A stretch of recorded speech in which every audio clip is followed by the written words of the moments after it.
Canton Fair has already started and most buyers will make the same mistake. They think once the fair is over, the job is done.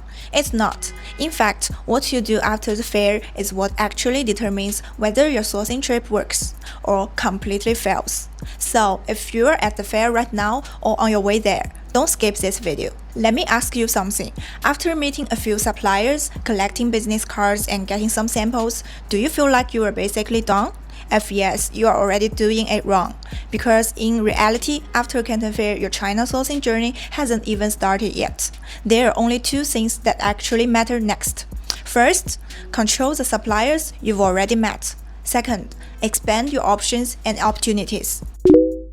If you found some potentially suitable suppliers at Canton Fair, this is where you need to focus on first. Follow up. And timing matters. You should complete your first round of follow-up within 48 hours, because after that, suppliers forgot you, priorities shift, and you lose momentum. Before you even start reaching out, you need to organize your information. For each supplier, clearly record product species, price range, and your overall impression. Then do a quick round of prioritization. Keep it simple. High priority, worth observing, eliminate. Only after this step should you start your follow-up. First, make the product clear. Specify the exact product model, whether customization is needed, and what your key requirements are, not just sending a picture.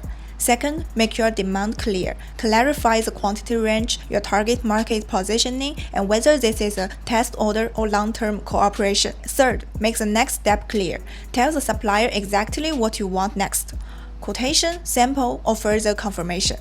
If your follow-up is still just send me price, you are not a priority, and you won't get serious responses. After the first round of follow-up, you also need to start filtering. Not keep talking to 20 suppliers, but follow a very simple standard. Who best fits your sourcing requirements, who communicates most clearly, and who best executes your needs. One round later, you should only keep 2 to 3 suppliers moving forward. At this stage, it's not about talking to more suppliers, but on controlling the pace and keeping decision power in your hands. The second part is where most buyers actually lose opportunities. If you didn't find the right suppliers at the fair, or you came mainly to explore trends and understand markets, then what you do after Canton Fair is even more important than the fair itself. Because Canton Fair is an information entry point, not a complete supply chain. After that, you need to expand your view, and usually there are 3 directions. First, you can go into local wholesale markets in Guangzhou. This is the fastest way to get closer to the real market. Compared to the fair, you'll see way more products, more variations, and what's actually selling right now. And most importantly, there's no time pressure. You can slow down, compare, ask questions, and really understand the pricing logic. But here's the catch. What you see is not filtered, which means product quality can vary a lot, and it's harder to tell which suppliers are actually reliable. So if you want a more structured comparison, the second option is Yiwu markets. It's probably the biggest small commodity sourcing hub in the world. If your business involves multiple SKUs, testing new products, or categories like daily goods or trendy items, this is where things getting interesting. But here's the problem most buyers run into. You spend days walking, visiting suppliers one by one, and still can't make efficient comparisons. That's where a more centralized way makes sense. For example, in Yiwu, we built a showroom with around 1,000 square meters, where products from different verified suppliers and already curated and displayed together.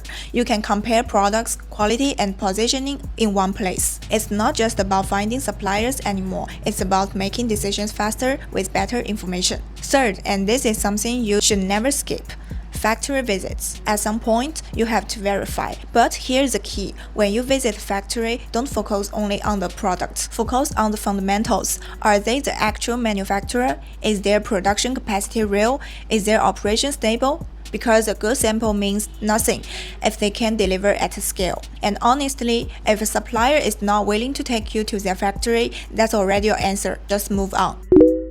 So here's the key takeaway. Canton Fair is just the starting point, not the result. What really matters is what you do after.